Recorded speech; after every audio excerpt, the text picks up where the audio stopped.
अस्सलाम वालेकुम रहमतुल्लाहि वबरकातुहू। आज हम देखेंगे 2021 में जो उर्दू लैंग्वेज का पेपर था जवाबात के साथ।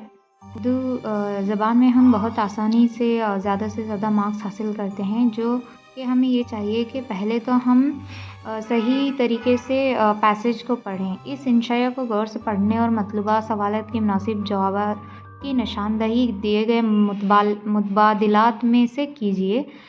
हज़रात, आप यकीन करें या ना करें, हमें कुर्सी बेहद अज़ीज़ है। तो यहाँ पर कहा जा रहा है कि कुर्सी बेहद अज़ीज़ है, मगर इसलिए हरगिज़ नहीं कि हम सरकारी अहदेदार हैं।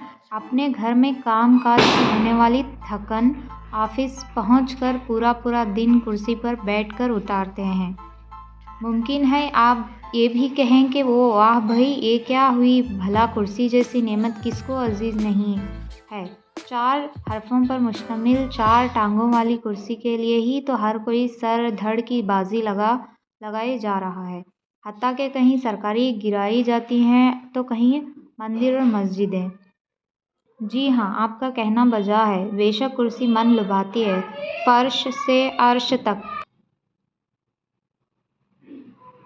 जी हाँ, आपका कहना बजा है। बेशक कुर्सी मन लुभाती है, फर्श से अर्श तक पहुँचाती है, सुख और आराम देती है। सरकारी दफातर में 4th क्लास एम्प्लॉइज़ के लिए भी शज़र ममनुआ हुआ करती है, मगर अब वो भी कुर्सी पर बराजमान होकर ना सिर्फ सरफराज होते हैं बल्कि सरकारी मुलाजिम होने का बरमला इजहार करते हैं। यानी सरकारी मुलाजिम होने का बरमला इजहार करते हैं एम्प्लॉइज़, 4th क्लास के एम्प्लॉइज़। आज तख्त ताउस की कोई बात नहीं करता, बात तो बस कुर्सी की है। बेशक कुर्सी इंसान के कद्र मंजिलत में इजाफ़ा करती है। जब तक इंसान कुर्सी पर काबिज़ रहता है, इसे VIP की हैसियत मिलती रहती है। सिर्फ हज़रत, आका, आली जनाब और सरकार जैसे शाही ख़ानदान से ताल्लुक़ रखने वाले अल्फाज आदाब से अक्सर उज़हा करते हैं। इसके आगे पीछे और दाएं बाएं हमावक्त भीड़ लगी रहती है। किसी के सलाम व प्याम का जवाब देने की इसे फ़ुर्सत होती है और ना ही ज़रूरत। तो इस इबारत को पढ़ने के बाद यहाँ पर चंद सवालात हैं। मुसन्निफ़ को कुर्सी बेहद अजीज़ है क्योंकि सबसे पहले हमने देखा कि मुसन्निफ़ को कुर्सी बेहद अजीज़ है क्योंकि वो अपने घर के काम काज से हो। यहाँ पर ऑप्शंस जो हैं, आदमी कुर्सी पर बैठने से बड़ा कहलाता है, इनके घर कुर्सी नहीं है, वो सरकारी अहदेदार हैं, घर के काम काज से होने वाली थकन उतारना चाहते हैं। तो इसका सही जवाब है घर के काम काज से होने वाली थकन उतारना चाहते हैं। सर धड़ की बाजी लगाने से मुराद बंदोबस्त करना, जी जान से कोशिश करना, सर और धड़ से काम करना, सर उठाकर चलना। जैसे बाजी लगाना जी जान से कोशिश करना होता है। फर्श का ज़िद, ये तो बहुत ही आसान है, ज़मीन, अर्श, साइबान, मचान। तो यहाँ पर सही जवाब को मैंने निशानदही की है, तो वही इसका सही जवाब है। फर्श का ज़िद होता है अर्श। कुर्सी जैसी नेमत हर एक को क्या होती है? अजीज़ होती है। तो यहाँ पर जो बाकी के 3 हैं वो ना में हैं। तो यहाँ ये जो है इसकी जो तीसरा नंबर पर जो जवाब है वो सही है। सरफराज का मुतरादिफ सर बुलंद, सर खरू, सर शार, यानी सर निगो इसका सही जवाब है। 4th क्लास एम्प्लॉइज़ को कुर्सी मिलने पर वो क्या समझते थे अपने आप को? सरकारी मुलाजिम, यानी ऑप्शन 3 इज़ राइट आंसर। सरकारें इसलिए गिराई जाती हैं ताकि नई सरकार बने, मुल्क को तरक्की पर ले जाएं, नए कानून लागू करें, कुर्सी हासिल करें। कुर्सी हासिल करने के लिए ही क्या है, सरकारी गिराई जाते हैं। आजकल के माहौल में तो हमें इन चीज़ों को बहुत देख रहे हैं। नेमत की जमा मुनाम, इनाम, नामत, नेमतें। तो इसका सही जवाब नेमतें। दूसरा हिस्सा जो है नज़म का है। इस नज़म को गौर से पढ़ें और मतलूब सवालों के जवाब की निशानदही दिए गए मुतबादिलात में से कीजिए। आ गया फिर बहार का मौसम, दिलकुशा और ज़ाफ़ फ़िज़ा मौसम, ताज़गी छा गई फ़िज़ाओं में, ज़िंदगी आ गई हवाओं में, नई रौनक है कोहिसारों में, जंगलों और सब्ज़ारों में, रूप हर चीज़ पर नया है आज, रंग हर शय का खुशनुमा है आज, جھومتے ہیں درخت خوش ہو کر، کوپلیں پھوٹتی ہیں خوش ہو کر، خاک اڑتی تھی جب جگہ پہلے، فرش مخمل وہاں ہے سبزے سے، سبزہ اگتا ہے پھول کھلتے ہیں، بچھڑے پورے برس کے ملتے ہیں۔ دل کشا کے معنی دل کو خوش کرنا۔ یہاں پر چند الفاظ دیے گئے ہیں۔ دل کشا، دل کشا یعنی دل کو خوش کرنا۔ نئی رونق ہے کوہ ساروں میں، جنگلوں اور سبز زاروں میں۔ تو یہاں پر ہم قافیہ دیکھتے ہیں، تو ہم قافیہ جو ہے دونوں لائنوں میں کوہ ساروں اور سبز زاروں، تو یہاں پر کوہ ساروں اور سبز زاروں اس کا صحیح جواب ہوگا۔ جس جگہ پہلے خاک اڑتی تھی اب وہاں ڈیش، تو یہاں پہ ہمیں نظم کو دیکھنا چاہیے۔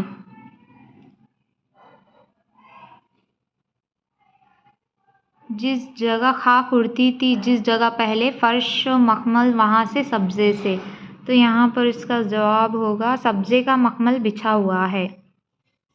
ان میں سے مرکب لفظ زاں فضا، سبز زار، صبح دم،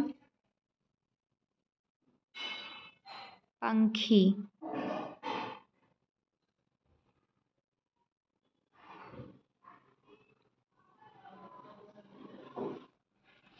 بچھڑے پورے برس کے ملتے ہیں سے شاعر کی مراد سبز اور پھول۔ موتیوں سے تشبیہ اس چیز کی دی گئی ہے، بارش کے قطروں کی۔ اوس کے ذرات بن کے معنی جنگل، تو بن کے معنی بیٹا، بن۔ وہ حرف جو جملوں کو جوڑتے ہیں، حرف ربط۔ مشہور شخصیات کے حالات زندگی اور کارناموں کی تحریر کہلاتی ہے، سوانح نگار۔ سیکھی ہوئی تمام سرگرمیوں کی جانچ، سرگرمیاں ذہن نشین ہوئی ہیں یا نہیں، ہمیں کس عمل کے ذریعے پتہ چلتا ہے؟ محاسباتی سرگرمیوں کی وجہ سے پتہ چلتا ہے۔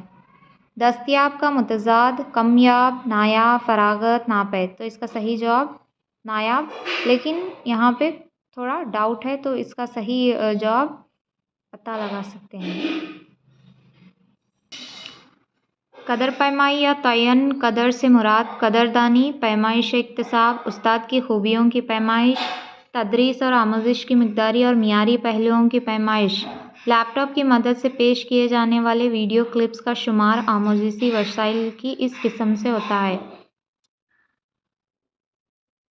سمعی و بصری وسائل سے۔ کہانی گوئی کی تیاری میں غیر ضروری ہے سنی ہوئی کہانی سے پھر سے سننا۔ معلم اردو کے خاص اوصاف میں یہ بات شامل ہے، زبان پر مہارت۔ اگر زبان پر مہارت نہیں ہے تو صحیح سے ہم کچھ بھی نہیں بتا سکتے۔ ان میں سے مرثیہ گو شعر کا انتخاب کیجیے۔ میر بیر علی انیس مرثیہ گو کے شاعر ہیں۔ ابن مریم ہوا کرے کوئی، میرے دکھ کی دوا کرے کوئی۔ اس شعر میں غزل کی اس صنعت کا استعمال ہوا ہے، صنعت تلميع۔ ان میں سے مرکب جملہ ہے، تمہارا حق عورتوں پر ہے اور عورتوں کا تم پر۔ اردو کے تمام اصناف سخن میں سب سے نمایاں نظر آنے والی صنف غزل ہے۔ نظم کو ترنم آواز سے پڑھ کر سنانے سے طلباء میں زبان کی اس مہارت کو فروغ حاصل ہوتا ہے۔ سماعت اسکول کے اندر اور باہر کی جانے والی سرگرمیوں کے ذریعے بچوں کے کردار اور عمل میں متوقع تبدیلیاں پیدا کرنے کی مجموعی کوشش کا نام کیا ہے؟ تو نیلا خاکہ تو نہیں ہو سکتا، منصوبہ سبق نہیں، اکائی نہیں، نصاب میں یہ ساری چیزیں آ جاتی ہیں۔ درسی کتاب کی باطنی خوبیوں میں یہ شامل نہیں ہے، تو یہ قیمت کا تعین عام بچوں کی پہنچ سے باہر ہو۔ تو یہ تھا 2021 کا پیپر 2 میں فرسٹ لینگویج۔